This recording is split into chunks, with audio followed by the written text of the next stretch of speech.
Ever wondered how to create a form in HTML? It's an essential skill for anyone diving into the world of web development. So buckle up as we unravel the magic behind HTML forms. First things first, you'll need to open an HTML document in a text editor. This is where the magic begins. Now imagine an HTML form as a container for different types of input elements, such as text fields, checkboxes, and radio buttons.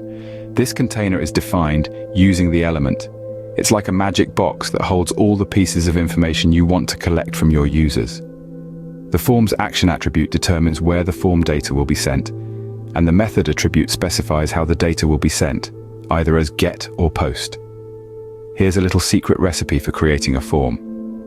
Notice the AND attributes. They're the brains behind the operation, directing where and how the data should be sent. Next step, adding form elements. These are the different pieces of information you want to collect. For instance, a text input field can be added like this. You are not limited to just one type of form element. Feel free to add as many as you need, using different input types like, and more. But what good is a form without a submit button? This is the key that allows users to send their information. Add it like this. Once the form data is submitted, it needs to be processed.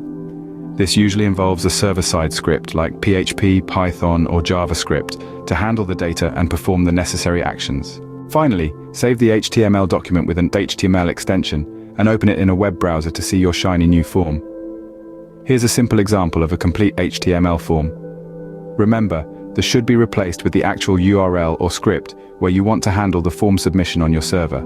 So to sum it up, creating a form in HTML involves defining a form with the element, adding form elements like text fields, checkboxes, etc., wrapping it all up with a submit button, and finally processing the form data with a server-side script. Simple as that. Now go forth and create some amazing forms.